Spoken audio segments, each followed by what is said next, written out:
There is a question that many people carry for years without ever receiving a satisfactory answer, and it is a question born from confusion rather than curiosity. If the avoidant cared, why did they withdraw? If they loved, why did they create distance? If they longed for connection, why did they repeatedly move away from the very thing they seemed to desire? Most people search for the answer in the visible behavior, but the truth is hidden beneath the behavior, concealed behind a mask that even the avoidant often mistakes for their real face. If that mask could suddenly disappear, if every defense could be suspended for a single moment and every justification removed, you would hear a confession that is almost never spoken aloud. You would discover that the distance was never simply about you, that the silence concealed a struggle far older than the relationship itself, and that behind the appearance of independence, there often exists a person standing in conflict with parts of themselves they have spent a lifetime trying not to see. When we encounter an avoidant personality, we are often tempted to believe that we are dealing with a person who fears commitment, dislikes vulnerability, or values freedom above attachment. While these descriptions contain fragments of truth, they remain superficial explanations. They describe the symptom without identifying the source. The deeper psychological reality is that avoidance is not primarily a strategy for escaping another person. It is a strategy for escaping an experience within oneself. In my work, I frequently observed that human beings construct identities not only from what they accept about themselves, but also from what they reject. Every quality that appears incompatible with the image we wish to maintain is gradually pushed into the unconscious. The individual then begins to identify with a carefully organized persona while disowning everything that threatens that image. Over time, this division becomes so familiar that it feels natural. One forgets that a division exists at all. For many avoidant individuals, the persona is built around self-sufficiency. They learn to see themselves as independent, controlled, rational, unaffected, and emotionally self-contained. This image becomes more than a preference. It becomes a psychological necessity. Their sense of safety depends upon maintaining it. As long as they remain identified with this role, they can move through life believing that they need very little from anyone else. The problem begins when intimacy enters the picture. Genuine closeness has a peculiar characteristic. It does not merely reveal another person, it reveals us to ourselves. The closer another human being comes to us emotionally, the more likely they are to awaken aspects of our nature that have remained hidden beneath the surface. Love is therefore not simply an experience of comfort. It is also an encounter with everything inside us that has never been fully integrated. This is why intimacy often produces reactions that appear irrational. A person may desperately desire connection and then suddenly retreat when it becomes available. They may pursue closeness only to sabotage it once it arrives. They may feel drawn towards someone one day and overwhelmed by the same person the next. Such contradictions make little sense until we understand that the relationship is activating material that exists far beneath conscious awareness. What emerges in these moments is what I call the shadow. The shadow is not merely a collection of negative traits, it consists of every aspect of ourselves that we have excluded from conscious identity. Weakness, dependency, fear, longing, insecurity, tenderness, grief, vulnerability, and emotional need may all become part of the shadow when a person decides that such qualities are unacceptable. An avoidant individual often carries a particularly complicated relationship with dependency. Somewhere in their psychological development, they learned that needing others was associated with danger, disappointment, humiliation, engulfment, or loss of autonomy. The lesson may have been taught directly or indirectly.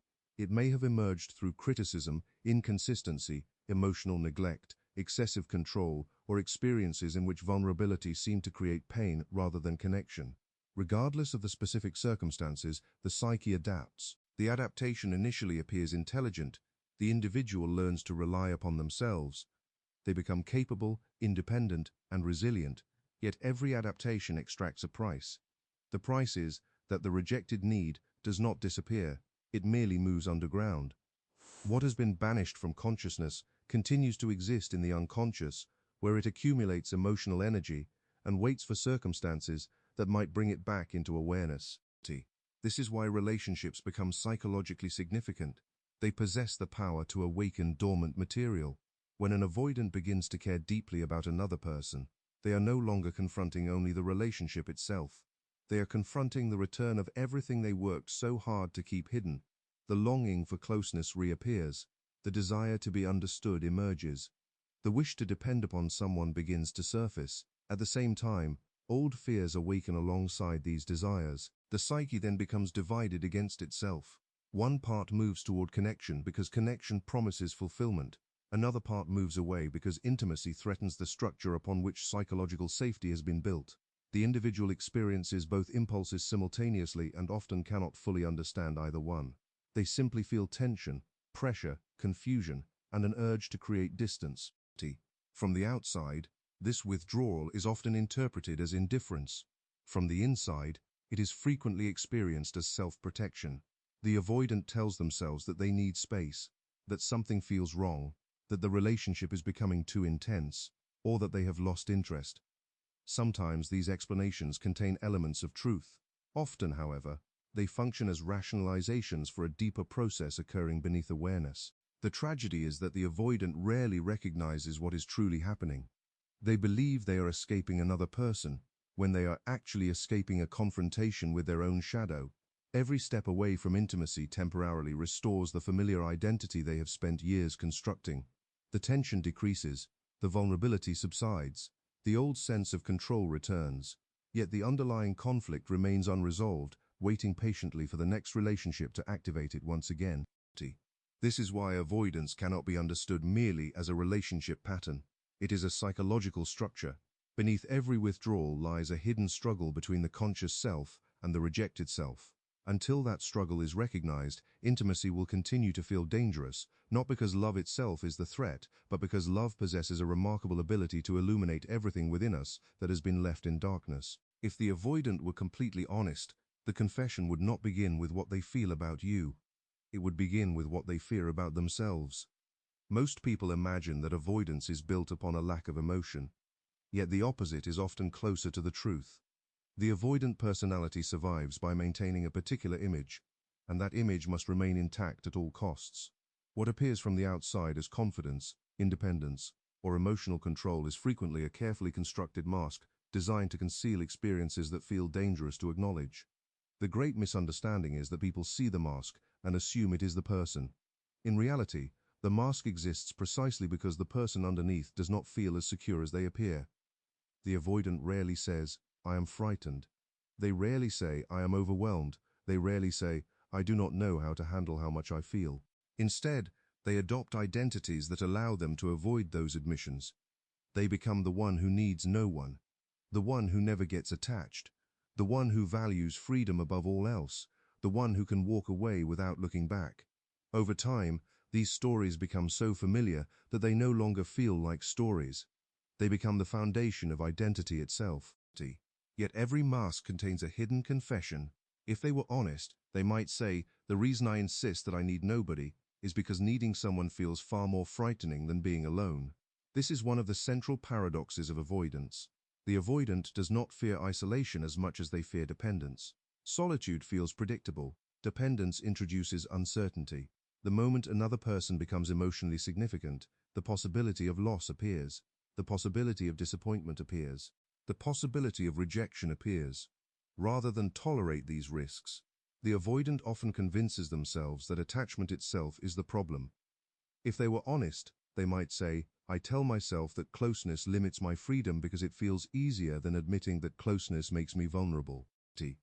Notice how the mind protects itself. Vulnerability requires exposure. Exposure creates anxiety. Instead of confronting the anxiety directly, the psyche creates explanations that preserve the persona. The avoidant begins speaking about independence, compatibility, timing, personal space, or the need to focus on themselves.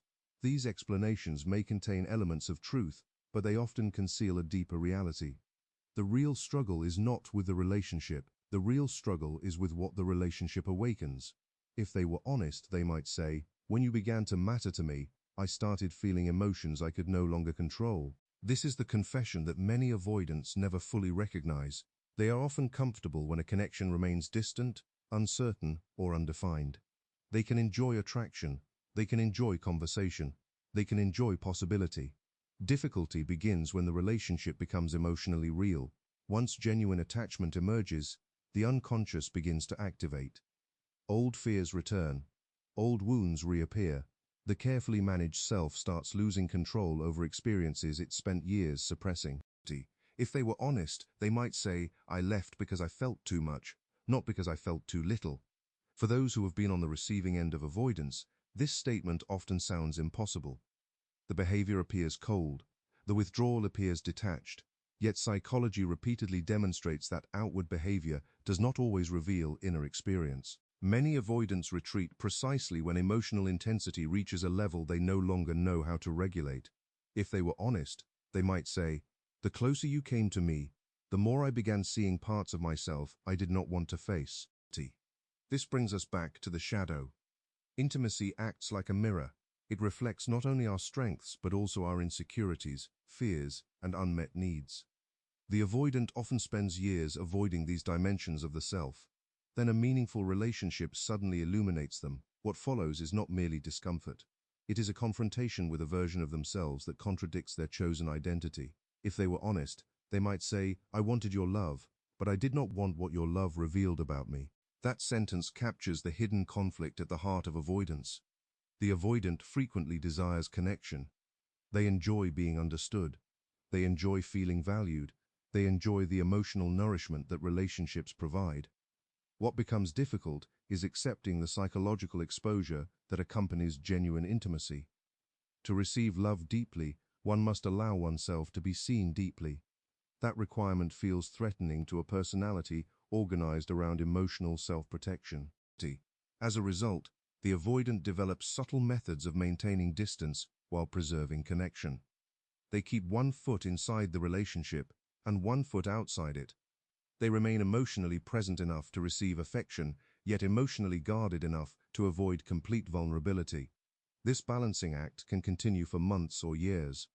If they were honest, they might say, "I kept pulling away because distance helped me regain the control I felt I was losing." Control occupies a central role within the avoidant psyche. Emotional dependence feels unpredictable because another person now possesses the ability to affect one's internal state. The avoidant experiences this as a loss of autonomy. Rather than tolerate the uncertainty that accompanies attachment, they create distance and interpret the resulting relief as proof that withdrawal was necessary. Yet relief is not resolution. Every retreat temporarily reduces anxiety, but it does not eliminate the underlying conflict. The shadow remains untouched. The fears remain intact. The unconscious continues waiting beneath the surface. This is why many avoidants repeat the same cycle with different partners. The faces change. The circumstances change. The stories change. Yet the pattern remains remarkably similar, because the true source of the struggle was never located outside the self. If they were honest, they might finally say something that very few avoidants ever express directly. "I spent so much energy protecting myself from pain that I also protected myself from the depth of connection I secretly wanted." And here we arrive at the deepest truth hidden beneath the mask. The avoidant is often not defending themselves against love. They are defending themselves against surrender. They want affection without exposure. They want intimacy without uncertainty. They want closeness without dependency. They want connection while remaining untouched by the risks that connection inevitably brings. Yet no relationship can offer such a bargain. Love always asks for something in return. It asks for openness. It asks for vulnerability. It asks for the courage to be known. The avoidant understands this unconsciously, and that understanding leads us directly into the next paradox. For what they are truly running from is not love itself, but the price that genuine love requires a person to pay. And so we arrive at the point where the most important question is no longer what the avoidant feels, why they withdraw, or whether they secretly care. Those questions can occupy a person's mind for months, sometimes years, because the human psyche naturally seeks closure. We believe that if we can finally understand the other person, the confusion will disappear. Yet there is a danger hidden within this search. The more energy we devote to deciphering the avoidant, the less attention we give to the one person whose psychology we can actually transform, ourselves. This is where individuation begins. Individuation is not the process of changing another person. It is the process of becoming conscious of the patterns that govern your own life. When you find yourself repeatedly standing before the same closed door, the task is no longer to understand why the door remains shut. The task is to understand why you continue waiting for it to open. This is not a judgment. it is an invitation to self-knowledge. Many people become trapped in relationships with avoidant individuals because they unconsciously believe that love must be earned through patience, sacrifice, understanding, or endurance. They convince themselves that if they can say the right thing, wait long enough, or demonstrate enough devotion, the other person will finally feel safe enough to stay.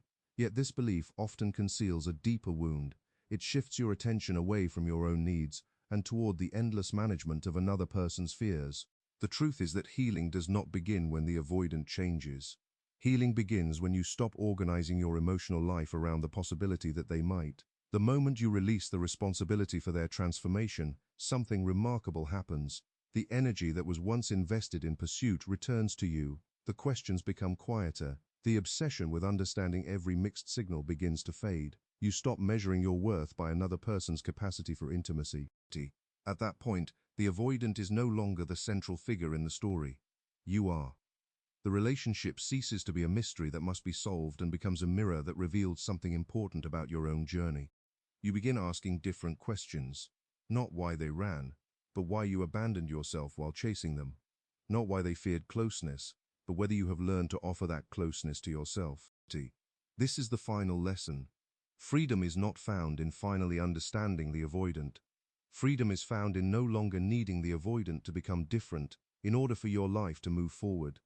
The door they keep closing eventually loses its power when you realize that your future was never waiting behind it. Your future begins the moment you turn away from the door, reclaim your own path, and become the person whose wholeness no longer depends upon being chosen by someone who cannot choose themselves.